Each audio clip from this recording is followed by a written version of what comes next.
चौखट पे चल के आज चारों धाम आए हैं, बजाओ ढोल स्वागत में मेरे राम आए हैं। कथा शबरी की जैसे जुड़ गई मेरी कहानी से, मरो तो आज धूमें। बागेश्वर बाबा क्यों फपक कर रोने लगे?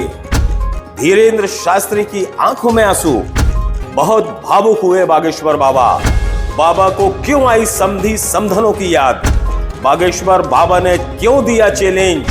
बाबा ने किसे कहा कि तुम भाग्यशाली हो? देखिए न्यूज ट्रैप की स्पेशल रिपोर्ट। नमस्कार, मैं हूं ब्रिजेन मिश्रा, आप देख रहे हैं न्यूज ट्रैप ऑनलाइन। बोलिए बागेश्वर धाम बालाजी सरकार की जय। आज हम बात करेंगे बागेश्वर धाम की, जो दुल्हन से सजा है। आप जानते हैं कि बागेश्वर बाबा अपनी अदाओं से, अपने अंदाज से, अपने बोलने के तरीकों से, अपनी पोशाक से हर किसी का दिल जीत लेते हैं। मुरझाए हुए चेहरों को वो एकदम से खिला देते हैं। लेकिन जरा सोचिए, अगर बाबा की आंखों में आंसू आ जाएं, तो इसके क्या मायने होंगे? आखिर धीरेंद्र शास्त्री भावुक क्यों हो गए? क्यों उनकी आंखें डबडबा गईं? हम आपको इसी रिपोर्ट में दिखाएंगे। एक बात और कि बाबा को अचानक ऐसा क्या हुआ कि समधियों समधने याद आने लगी। बहुत रोचक चीजें हैं। आइए हम आपको ले चलते हैं अपनी स्पेशल रिपोर्ट पे, जहां आप जानेंगे कि बाबा आखिर क्यों रोने लगे और बाबा को अपनी समधनों की याद क्यों आई।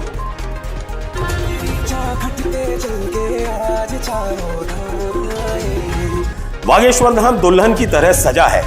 जगमग लाइटिंग, डेकोरेशन और उसके बीच गूंजती मंगलाचरण की ध्वनियां। बागेश्वर सरकार का आंगन धर्म आध्यात्म के साथ ही प्यार और स्नेह भरी खुशियों से सराबोर है।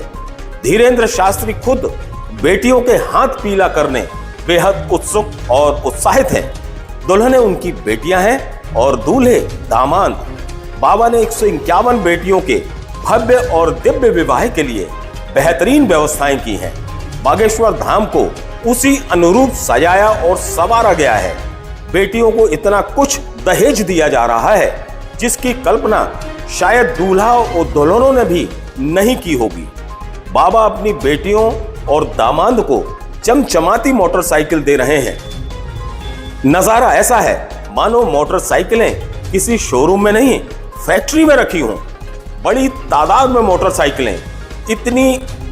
इन्हीं बाइक में बाबा की बेटियां और दामाद जिंदगी की खुशियों का सफर तय करेंगे। बात बेटियों के हाथ पीला करने की हो तो बाबा को बहुत कुछ याद भी आने लगता है। अचानक उन्हें समधनों की याद आ गई। सुनिए बाबा ने किस अंदाज में अपनी बात कही। अब हम लड़की वाली तरफ से ये जितने दूल्हे बैठे हैं कुर्सियों पे सुन लो। तुम्हारे दादा परदादा इतने बाराती न ला पाते। तुम्हारे दादा परदादा इतने बाराती न ला पाते कि हम घरातियों की दम है। इतने बाराती आ गए कि हम रायपुर वाले देखो अपनी बेटियों का विवाह कितने धूमधाम से मनाते हैं। देखो ये लगी हमारी बिटियां, तो हम तुम्हारे पिताजी के लगे समधी। लगे कि नहीं लगे? हम समधी, तुम्हारी माताजी हमारी समधन। अब वही रिश्ता है। लेकिन एक बात बोले, तुम हो बहुत भाग्यशाली सभी दूल्हे। क्यों? इतने बाराती तुम्हारी बारात में झूम रहे। बागेश्वर धाम पीठाधीश्वर धीरेंद्र शास्त्री अपनी अदाओं, अपनी स्टाइल से हर किसी का दिल जीत लेते हैं।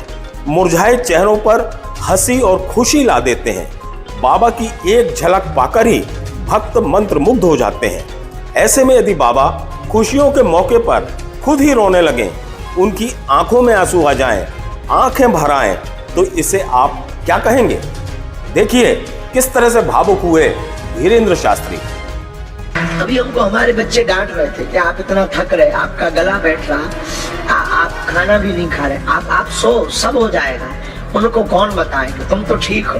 जिस बेटी की शादी होनी है वो 152-53 बेटियां हम पर भरोसा करके आ रही हैं कि बागेश्वर धाम में शादी होनी है। अगर उनके अभावगत में कुछ कमी हो जाएगी तो हम अपने आप को क्या जवाब देंगे? उनकी तो आशा हमसे जुड़ी, उनकी तो आशा हमसे जुड़ी। बहरहाल बागेश्वर धाम में बरमाला का वक्त है। प्यार और खुशियों का मौसम है। दीदी बनकर आ गई हैं बाबा की लाडलियां, जो दुल्हन बनकर जाएंगी। बाबा के लाडले हैं बेटे, जो दूल्हा बनकर अपनी दुल्हनिया को ले जाएंगे। बाबा ने अब तक जितनी भी शादियां कराई हैं, सभी न केवल सफल से सफलतम रही हैं, बल्कि सभी का वैवाहिक जीवन पूर्णतः मंगलमय रहा है। सभी का मंगल, सभी का भला, ये मंत्र देने वाले और सभी का मंगल, सभी का भला करने वाले हम सभी के पूज्य, हम सभी के आराध्य बागेश्वर धाम सरकार धीरेन्द्र शास्त्री के चरणों में कोटि कोटि प्रणाम, कोटि कोटि नमन। जय बागेश्वर धाम सरकार, जय बागेश्वर धाम बालाजी सरकार।